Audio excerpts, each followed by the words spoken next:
علم غیب کی تعلیم صاحب مدارک کیوں بیان فرماتے ہیں الغیب ما لم یکن علیہ دلیل وما اطلع علیہ مخلوق، یعنی غیب وہ ہے کہ جس پر نہ ہی کوئی دلیل ہو اور نہ ہی اس پر مخلوق کو اطلاع کی گئی، یعنی ہر وہ چھپی چیز کہ جس کا ادراک نہ ہی حواس سے کیا جا سکے اور نہ ہی عقل بداہتاً اس کو جان سکے، اس کو علم غیب کہتے ہیں، اس کو غیب کہا جاتا ہے۔ اب یہ دیکھیے، اگر کوئی شخص تاج پور میں رہتا ہے اور ممبئی کی کسی چیز کے بارے میں اس کو علم ہو جائے، ممبئی کی کسی چیز کو اگر وہ جان لے تو لہذا اس کو غیب نہیں کہا جا سکتا، کیونکہ یا تو اس نے اس کو سن کر کے کہا ہے، سن کر کے اس کو علم حاصل ہوا ہے، یا وہ اس چیز کو دیکھ کر کے آیا ہے، تو لہذا اس کو علم غیب نہیں کہہ سکتے۔ تو کیا یہ نبی کے ساتھ بھی آپ اس کا احتساب کر سکتے ہیں کہ نبی علیہ السلام کو یا کسی نبی کو غیب کا علم ہو سکتا ہے، یا صرف یہ صفت الہی ہے؟ جی الحمدللہ ثم الحمدللہ، یہ اللہ تبارک و تعالیٰ کی عطا سے اللہ تعالیٰ نے اپنے محبوبین بندوں کو، پسندیدہ بندوں کو علم غیب عطا فرمایا ہے، اور یہ قرآن و حدیث کریمہ سے ثابت ہے۔ کسی نبی کے ساتھ بھی آپ نے علم غیب کی صفت کو ثابت کر رہے ہیں، کیا آپ کا دل اس آیت کریمہ سے نہیں ٹوٹ جاتا؟ قل لا يعلم من في السماوات والارض الغیب الا اللہ۔ آپ نے جو ہے تلخیص مفتاح سے لے کر مختصر معانی تک کا لمبا سفر طے کیا۔ اس سفر کے درمیان آپ نے یہ پڑھا ہوگا اور اس پر بخوبی آپ آگاہ ہوئے ہوں گے کہ اللہ جو ہے حسن کا معنی پیدا کرتا ہے۔ مطلب یہ نکلا کہ صرف اور صرف غیب اللہ تبارک و تعالیٰ ہی جانتا ہے۔ آسمان و زمین تک کی نفی ہو گئی کہ آسمان و زمین میں جو کچھ، یہاں تو من میں عمومیت ہے، من سے یہ پتا چل رہا ہے کہ کوئی بھی غیب نہیں جانتا سوائے اللہ کے، جیسا کہ اللہ نے حسن پیدا کر دیا۔ تو آپ تو نبی کے لیے ثابت مان رہے ہیں۔ اول تو جناب یہ قول آپ کی بھی خلاف ہے، کیونکہ آپ نے تو یہ بتایا کہ اللہ کے ذریعے حاصل کیا گیا، یعنی صرف اور صرف غیب کا جو خاصہ ہے وہ اللہ تبارک و تعالیٰ کی ذات ہی کا ہے۔ تو جہاں جو بڑے بڑے مولوی ہیں وہ تو بعض نبی بعض غیب حضور صلی اللہ علیہ وسلم کے لیے مانتے ثابت کرتے ہیں جناب، تو آپ نے کیسے کہہ دیا کہ اللہ کے ذریعے حاصل کر کے لہٰذا یہ غیب کی صفت یہ اللہ تبارک و تعالیٰ کی ذات کے ساتھ ہے جناب؟ یہ تو آج ہی کے لہٰذا یہ آپ پر ہی بطور الزام جناب آ گیا ہے۔ اب ذرا سننا اس کی تفسیر میں، لہٰذا آپ تفسیر کا مطالعہ کرتے نہیں، بس آیت کریمہ کے ظاہر کو لے کر کے چلتے ہو۔ آپ نے ترجمہ دیوال استدلال کرنا شروع کر دیا کہ معاذ اللہ اس سے حضور علیہ السلام کے لیے غیب کی نفی ہو رہی ہے۔ جناب آیت کریمہ میں پہلے آیت کریمہ کے تحت دیکھنا ہوتا ہے کہ اس آیت اس کی تفسیر دیکھنی پڑتی ہے کہ اس آیت سے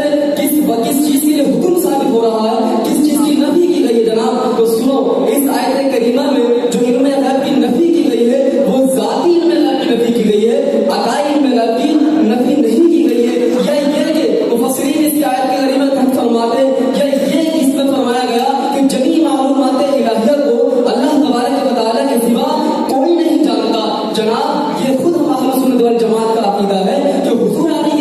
السلام کو اللہ تبارک و تعالیٰ نے علم غیب عطا فرمایا ہے، آپ کو علم ذاتی نہیں ہے اور لہذا جمی معلومات الہیہ کو آپ نہیں جانتے، جیسا کہ تفسیر انمسج میں اسی آیت کریمہ کے تحت آپ بیان فرماتے ہیں معناه لا يعلم الغیب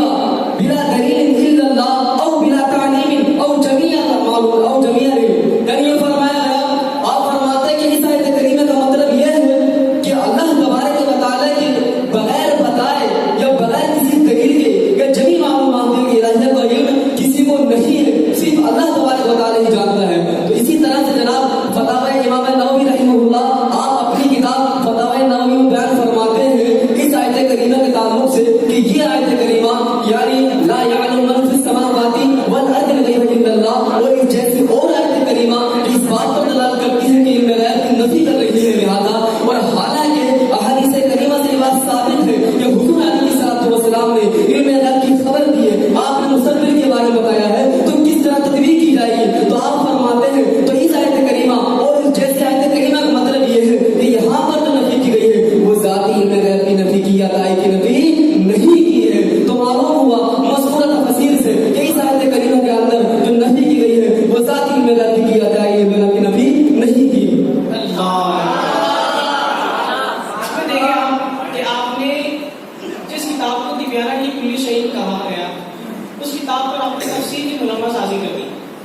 اتنا بڑا تخیل کا آپ نے قلعہ تیار کر دیا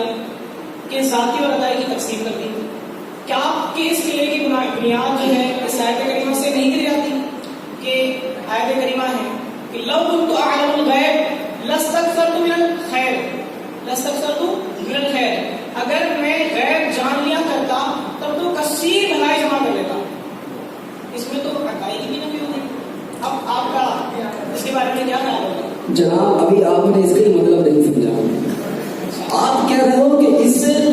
عقائی کی بھی نفی کی گئی ہے، ہر کس کی درست نہیں ہے. جناب اس آیت کریمہ میں بھی جو نفی کی گئی ہے وہ ذاتی علم کی نفی کی گئی ہے، جیسا کہ صاحب تفسیر نظم و ریاض بیان فرماتے ہیں کہ فقولہ تبارک و تعالی ای بل کنت اعلم الغیب لاستكثرت من الخیر فإن المنفی علمه من غیر واسطة واما اطلاعه علیہ السلام بأعلام اللہ تبارک و تعالی فامر متحقق بقوله تعالی فلا يظهر على غیب احدا الا من ارتضى من رسول. صاحب تفسیر نظم و ریاض بیان فرماتے ہیں کہ اس آیت کریمہ کے اندر جو نفی کی گئی ہے در حقیقت نفی کی گئی ہے، لیکن اس علم کی نفی کی گئی ہے جو بغیر واسطے کو ہو، یعنی ذاتی علم اللہ کی نفی کی گئی ہے. جناب عقائد کی نفی نہیں کی گئی ہے، چونکہ حضور علیہ الصلوۃ والسلام کے لیے عقائد علم اللہ تعالی کے اس فرمان سے ثابت ہے. اللہ نے فرمایا عالم الغیب فلا یظہر علی غیبہ احدا الا من ارتضی من رسول. یہ غیب جاننے والا اپنے رب پر کسی کو ظاہر نہیں فرماتا مگر وہ جس سے راضی ہو جائے اپنے رسولوں میں سے اس کو ظاہر فرما دیتا ہے. تو جناب آپ کا یہ کہنا کہ نفی عقائد نظر کی نفی کے لیے لہذا درست نہیں ہے. اسی طرح سے جناب تفسیر خاطر میں حاشی جلالین سے جو جلالین شریف کا حاشیہ ہے اس سے عبارت کو نقل کیا اور اسی آیت کریمہ کے تحت صاحب تفسیر خاطر یوں بیان فرماتے ہیں فإن قلت قد أخبر النبي علیہ السلام عن الغیبات وقد جاء أحاديث في صحیح بذلك وهو من أعظم معجزاته فكيف الجمع بينه وبين قوله تعالى أي بل كنت أعلم الغيب لاستكثرت من الخير قلت يحتمل أن يكون قول تباسما وتعتبا. آپ فرماتے ہیں صاحب تفسیر خاطر فرماتے ہیں کہ یہ آیت یہ اللہ تبارک و تعالی کا فرمان ولو كنت أعلم الغيب لاستكثرت من الخير اور اس جیسی جو نفی کی گئی ہے، لہذا یہ آیت کریمہ اور حضور علیہ الصلوۃ والسلام سے یہ ثابت ہے کہ اللہ تبارک و تعالی کے پیارے نبی نے خبریں دی ہیں، غیب آپ سے ثابت ہے، احادیث صحیحہ میں وارد ہوا. تو کس طرح سے ان دو آیت کریمہ اور حضور علیہ السلام کی احادیث کریمہ کے درمیان میں تطبیق کی جائے گی، کس طرح جمع کیا جائے گا؟ تو میں کہوں گا کہ یہ آیت کریمہ جو ہے یہ اس بات پر دلالت کرتی ہے کہ اس سے ذاتی علم کی نفی ہو رہی ہے، عقائد کی نفی نہیں ہو رہی ہے. یا یہ کہ یہ بطور عاجزی انکساری کے طور پر اللہ کے رسول نے اللہ کی بارگاہ میں عرض کیا، یہ پروردگار نے عرض کیا ہے کہ میں یعنی اللہ تبارک و تعالی کے بارگاہ میں عاجز کے طور پر کیا کہ میں ذات نہیں جانتا، یعنی میں جانی ذات نہیں جانتا اور نہ ہی میں یہ اس بات کا دعویٰ کرتا ہوں، بلکہ عاجزی انکساری کے طور پر اللہ کے رسول نے فرمایا وَلَوْ كُنْتُ أَعْلَمُ الْغَيْبَ لَاسْتَكْثَرْتُ مِنَ الْخَيْرِ. اگر میں غیب جان لیتا بھلائی جمع کر لیتا. تو جناب مذکورہ تفسیر سے یہ بات واضح طور پر معلوم ہو گئی کہ اس میں جو علم غیب کی نفی کی گئی ہے وہ ذاتی کی گئی ہے، عقائد کی نفی نہیں کی گئی ہے. یا یہ کہ یہ قول صرف تواضع عاجزی انکساری کے طور پر اللہ کی بارگاہ میں کیا گیا ہے. مطلب جناب یہ ہے کہ آپ قرآن پاک کو سمجھنے کے لیے تفاسیر کا سہارا لے رہے ہیں. قرآن پاک کے بارے میں وَلَقَدْ يَسَّرْنَا الْقُرْآنَ لِلذِّكْرِ فَهَلْ مِن مُدَّكِرٍ. دوسری جگہ ارشاد ہوتا ہے وَلَا نَتْبِعُ وَلَا يَابِسٍ إِلَّا فِي كِتَابٍ مُبِينٍ. قرآن پاک کی صریح آیت ہے. کئی بار فرمایا جا رہا ہے هُدًى لِلنَّاسِ کہ لوگوں کے لیے ہدایت ہے، اور آپ اتنی لمبی لمبی عبارت پڑھ کر یہ سمجھانا چاہ رہے ہیں کہ غیب کا معنی یہ ہے. یہاں پر جو عطائی ہے ذاتی نہیں. قرآن پاک کی جو ایک اور آیت کریمہ ہے قُلْ لَا أَقُولُ لَكُمْ عِندِي خَزَائِنُ اللَّهِ وَلَا أَعْلَمُ الْغَيْبَ. یہاں تو صراحتاً وَلَا أَعْلَمُ الْغَيْبَ کہہ رہے ہیں کہ مجھے تو غیب کا علم ہے ہی نہیں. اے محبوب آپ فرما دو، رب کریم عز و جل خود ارشاد فرما رہا ہے کہ میں محبوب تم امت محمدیہ سے کہہ دو کہ لا أقول لكم، کہ میں یوں نہیں کہا کرتا کہ میرے پاس اللہ کے خزانے ہیں. وَلَا أَعْلَمُ الْغَيْبَ، اور میں یہ کہتا ہوں کہ ہمارا تقدیری عبارت ہے گویا کہ میں تم سے یہ نہیں کہتا کہ مجھے غیب کا علم ہے.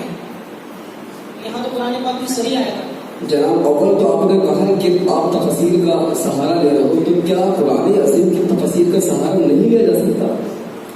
تو تفسیر سے اگر کسی آیت کریمہ کے تحت کسی آیت کریمہ کو نہ جانا جائے گا تو پھر کس چیز سے اس آیت کریمہ کو جانیں گے؟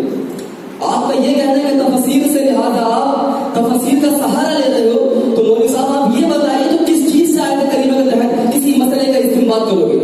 آپ کا یہ کہنا جو ہے درست نہیں ہے۔ پھر دوسری بات یہ کہ آپ نے کہا کہ اللہ نے فرمایا قل لا اقول لكم عندي خزائن الله ولا اعلم الغیب، آپ یہ کہہ رہے ہو کہ اس میں حضور علیہ السلام بیان کر رہے ہیں کہ اللہ نے فرمایا ہے نبی آپ کہہ دو کہ میں نہیں کہتا کہ میرے پاس غیب کے خزانے ہیں، میں نہیں کہتا کہ میرے پاس اللہ کے خزانے ہیں اور نہ ہی میں غیب جان لیتا۔ جناب اس آیت کریمہ کی آپ نے تفسیر کا مطالعہ نہیں کیا، تفسیر نہیں پڑھی۔ اس آیت کریمہ میں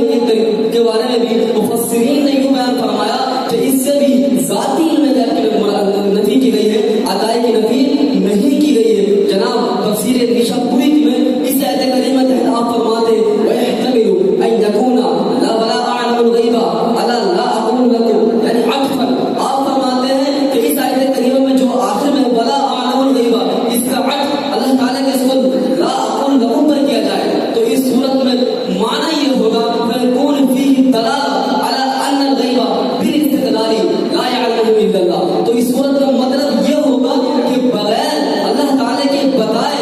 کوئی نہیں جان سکتا، یعنی اللہ تبارک و تعالیٰ کے بغیر بتائے کوئی نہیں جان سکتا۔ تو جناب اس تفسیر سے تو معلوم ہوا کہ لہٰذا ذاتی کی نفی کی گئی ہے، عطائی کی نفی نہیں کی گئی ہے۔ اسی طرح سے مزید تفسیر نشاپوری بیان فرماتے ہیں یا یہ کہ اس میں نفی کی اس بات کی کہ حضور علیہ السلام دعوی غیب کی نفی کی، یعنی حضور علیہ السلام فرمانے کہ میں علم غیب کا دعویٰ نہیں کرتا، نہ ہی میں اس بات کا دعویٰ کرتا ہوں کہ میرے پاس اللہ کے خزانے ہیں۔ تو جناب معلوم ہوا کہ اس آیت کریمہ میں لہٰذا ذاتی علم غیب کی نفی کی گئی ہے، عطائی کی نفی نہیں کی گئی۔ مطلب یہ کہ حضور علیہ السلام کے لیے آپ نے غیب کو ثابت کر ہی دیا، جب کر دیا تو رب کی عطا سے ہوا، عطائی بنا، اور جب وہ عطا سے مل گیا تب تو غیب رہا ہی نہیں۔ آپ نے مولوی صاحب کیسے کہہ دیا کہ ملنے کے بعد علم غیب نہ رہتا؟ قرآن عظیم میں آپ نے نہیں پڑھا رب فرماتا تلک من انباء الغیب نوحیہ الیک، اے حبیبی آپ کے پاس ہم وحی کرتے ہیں، یہ غیب کی خبریں ہیں۔ تو اللہ تبارک و تعالیٰ تو بتانے کے بعد وحی کرنے کے بعد بیان فرما رہا کہ یہ غیب کی خبریں، تو آپ کیسے کہتے ہیں کہ یہ غیب کی خبریں نہ رہی کیونکہ اللہ تعالیٰ نے بتا دیا؟ لہٰذا آپ کے کہنے